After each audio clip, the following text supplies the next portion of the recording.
Setelah sebelumnya diceritakan kalau Reese seorang komandan militer Navy SEAL yang gagal dalam melakukan misinya sekaligus kehilangan seluruh rekan satu timnya, dia kembali harus kehilangan anak dan istrinya di mana dia percaya kalau hal itu merupakan aksi balas dendam dari kelompok jaringan teroris internasional yang pernah dia serang.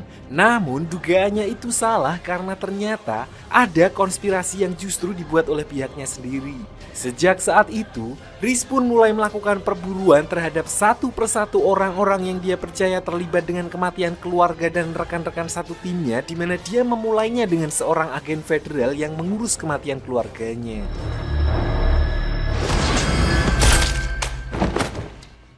Setelah kejadian itu, Reese lalu mencoret nama Holder dari catatan dan menambahkan nama Saul Agnon sebagai target selanjutnya yang kemudian diketahui orang itu merupakan wakil direktur sebuah perusahaan bernama Capstone. Untuk mendapatkan info lebih lanjut, Reese kemudian menghubungi Kathy dan memintanya bertemu di sebuah tempat secara rahasia untuk menghindari pengintaian.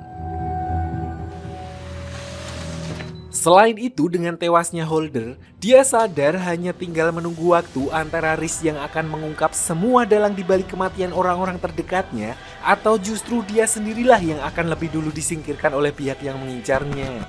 Karena itu, Reese memutuskan all in dan mempersiapkan semuanya untuk full masuk ke dalam mode perang.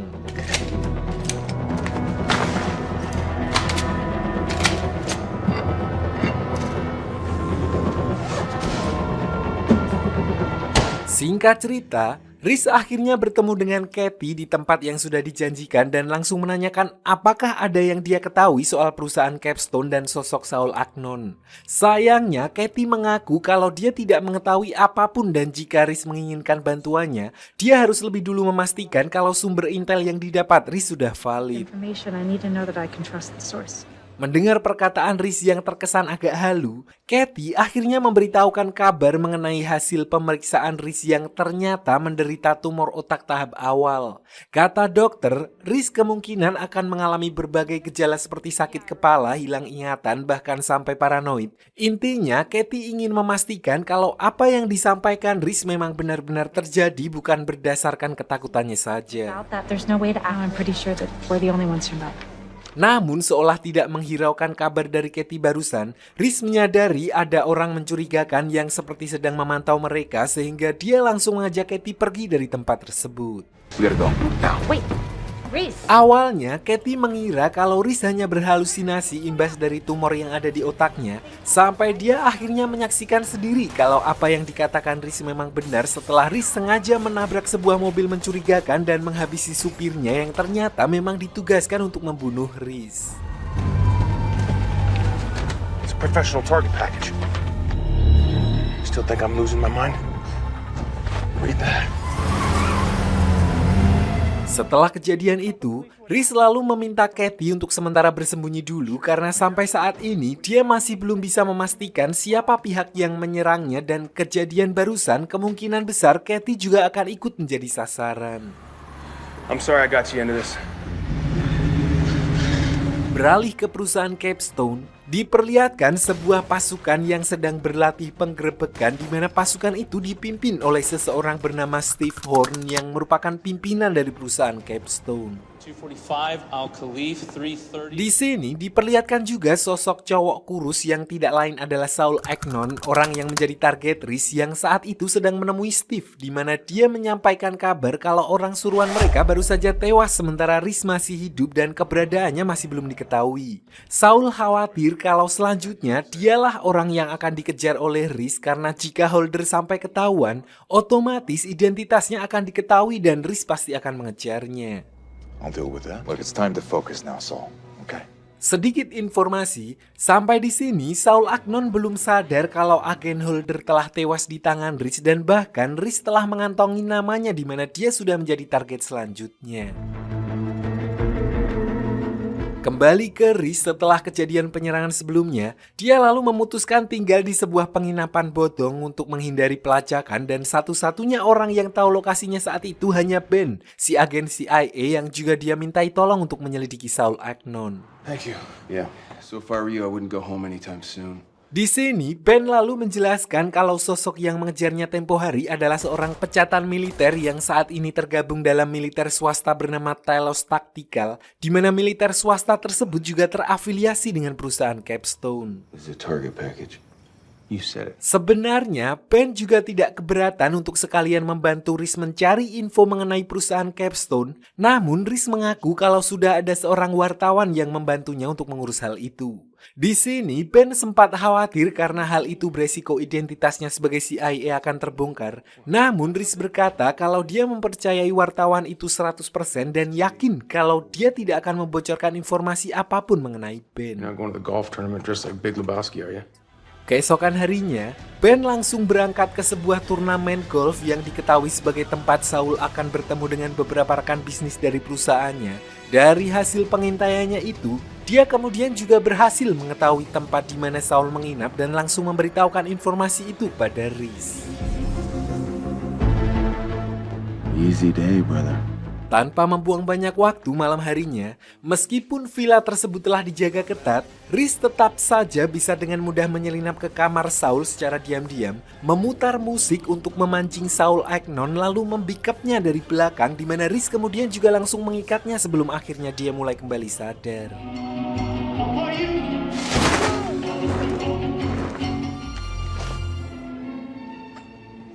Begitu tersadar, Saul langsung panik sampai muntah-muntah setelah mengetahui kalau Riz benar-benar ada di hadapannya, dan seketika itu juga dia langsung berteriak minta tolong. Namun sayangnya tidak ada yang mendengar karena situasi tersebut telah diperhitungkan oleh Riz, di mana artinya tidak ada jalan lain selain menuruti perkataan Riz.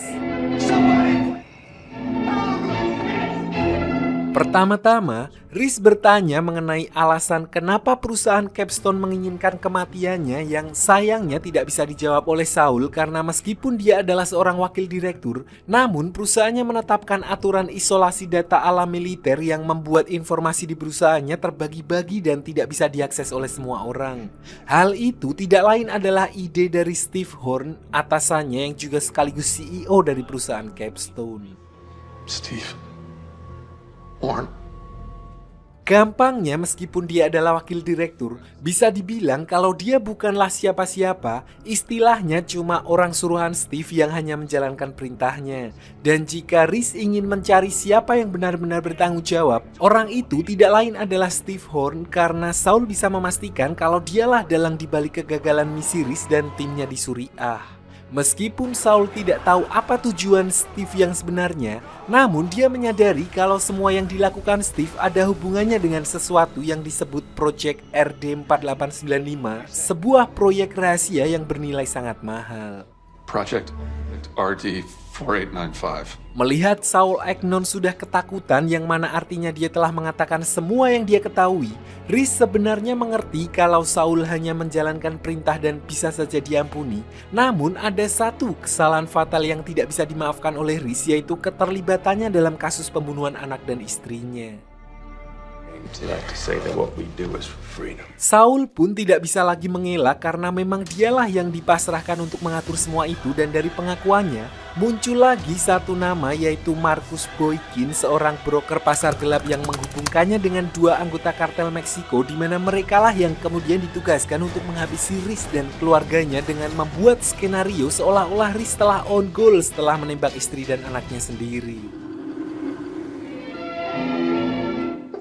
Setelah mendapatkan cukup informasi yang dia butuhkan, sama seperti apa yang dia lakukan kepada Holder sebelumnya, Riz tetap harus menghabisi Saul.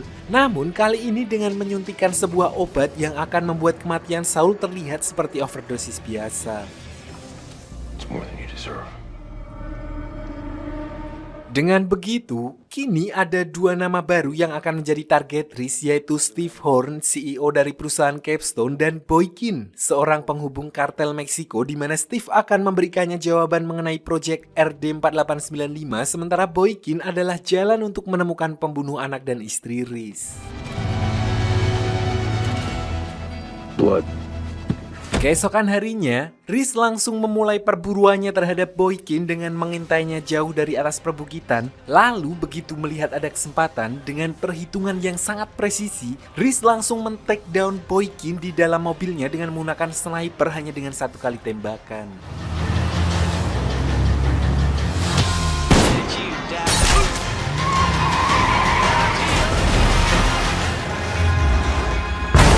Setelah memastikan tembakannya tepat sasaran, Riz kemudian mendekati mobil Boykin yang sudah ringsek karena jatuh ke dalam jurang. Dari sana, Riz lalu mengambil HP-nya, mendownload semua data yang ada di dalam HP tersebut dan pergi meninggalkannya begitu saja.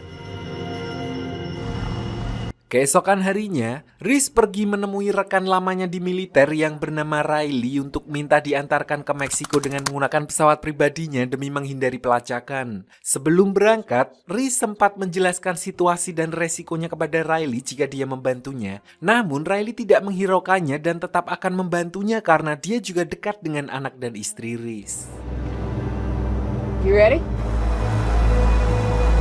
Di sisi lain, pihak kepolisian diperlihatkan mulai menyelidiki kasus penembakan yang dilakukan Riz di jalanan kota beberapa hari yang lalu. Namun, alih-alih mengejar Riz, Tony, kepala polisi yang memimpin penyelidikan itu justru lebih tertarik dengan sosok perempuan di dalam mobil yang tidak lain adalah Kathy, si wartawan, dan memerintahkan anak buahnya untuk mencari identitasnya. I want addresses on all surviving family members.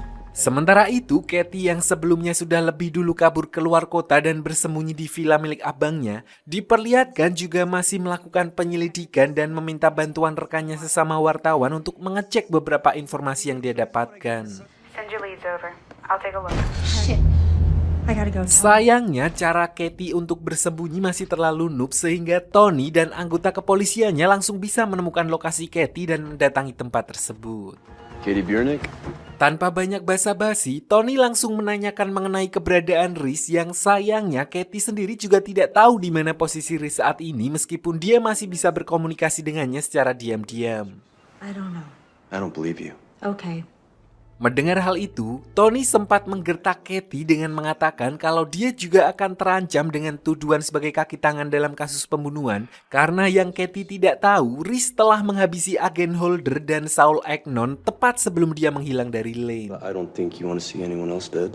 Tentu saja, Kathy pun agak syok mendengar kabar tersebut. Namun dia sama sekali tidak berbohong saat mengatakan kalau dia tidak tahu di mana posisi Riz saat ini. So, untuk sedikit mengeyem-yemi Tony, Kathy berkata kalau dia akan segera menghubunginya jika sudah punya kabar terbaru mengenai keberadaan Riz. Kembali beralih ke Riz yang sudah sampai di wilayah pinggiran Meksiko di mana dia mendatangi teman lama ayahnya yang bernama Marco yang entah juga merupakan kartel atau bagaimana. Dia adalah seorang bisnismen yang cukup memiliki power di negara itu dan mereka juga sudah mengetahui kabar yang menimpa anak dan istri Riz. So mereka pun juga akan menggunakan pengaruhnya dan membantu Riz dalam menemukan pembunuh bayaran yang sedang dia cari. My men are looking into it. They're getting pretty damn close with me. Tidak butuh waktu lama, keesokan harinya bersamaan dengan kedatangan Ben, Riz langsung dikabarkan kalau target yang dia cari sudah berhasil ditemukan di mana Riz langsung bisa memastikan ketika Marco berkata kalau salah satu lengannya terluka beberapa hari yang lalu. Tanpa membuang waktu, mereka pun langsung pergi ke lokasi tersebut dan melakukan pengintaian sebelum menyusun rencana penyerbuan. Get him head on. That's the only way this works.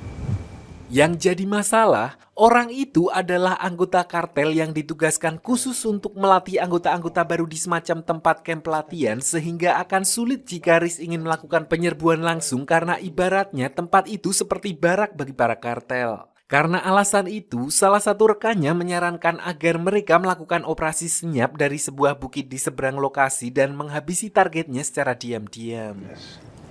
In service of some. Namun Riz langsung menolak rencana itu karena menurutnya satu-satunya cara untuk membayar apa yang telah orang itu lakukan adalah dengan melakukan kontak secara langsung untuk memastikan bahwa dia tahu siapa yang datang untuk membalas perbuatannya. Otomatis yang lainnya pun memaklumi keinginan Riz dan terpaksa meng-ACC usulannya. Namun saat Riz baru saja akan menjabarkan rencananya, tiba-tiba mak gleyeng. Riz? On foot. Ternyata tumor yang ada di otak Riz sudah semakin parah dan membuat teman-temannya khawatir, apalagi besok mereka akan melakukan sebuah misi penyerbuan yang cukup berbahaya. Sebenarnya ada cara kedua, yaitu dengan mengobati tumornya terlebih dahulu dengan jangka waktu pemulihan sekitar 9 bulan. Namun Riz lagi-lagi meyakinkan mereka kalau dia akan tetap menyelesaikan misi itu apapun yang terjadi, karena saat ini dia sudah tidak punya apa-apa lagi dan hanya itulah tujuannya satu-satunya. I have nothing.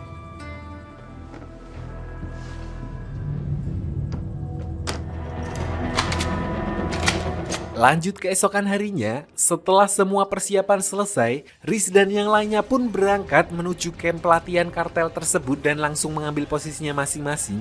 Tidak butuh waktu lama, Riz dan rekan-rekannya memulai dengan melumpuhkan salah seorang penjaga di depan, di mana Ben lalu memancing anggota lain di belakang dengan cara ala CIA. 40 feet. Begitu target mereka memasuki zona merah, mereka pun langsung dihujani peluru dan dengan cepat hampir semua anggota kartel yang ada di tempat itu bisa diatasi dengan menggunakan taktik penyergapan ala pasukan elit hingga orang yang menjadi target Riz akhirnya ditemukan.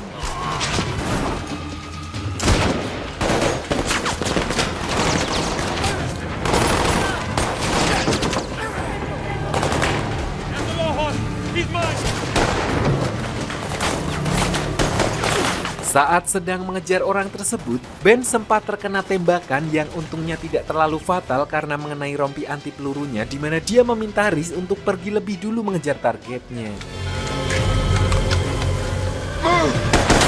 Disinilah Riz yang tinggal sendirian akhirnya berhadapan secara langsung dengan orang yang telah menghabisi anak dan istrinya, di mana layaknya seseorang yang diselimuti dendam, Riz sama sekali tidak menunjukkan belas kasihan kepada orang tersebut.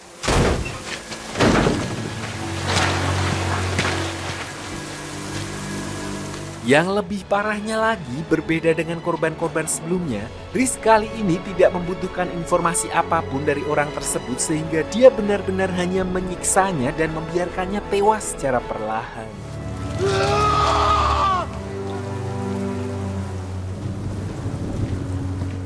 Di sisi lain, diperlihatkan Katie yang berusaha meminta maaf kepada abangnya karena dia telah membawa kasusnya kepada keluarga kecil abangnya. Tidak lama kemudian, dia lalu menerima telepon dari rekannya yang sebelumnya dia mintai tolong, di mana dia mendapat informasi penting kalau salah satu perusahaan Steve yang bergerak di bidang farmasi ternyata bekerja sama dengan Departemen Pertahanan dalam beberapa tahun terakhir dan telah menyuplai semacam obat-obatan khusus di beberapa unit cabang militer.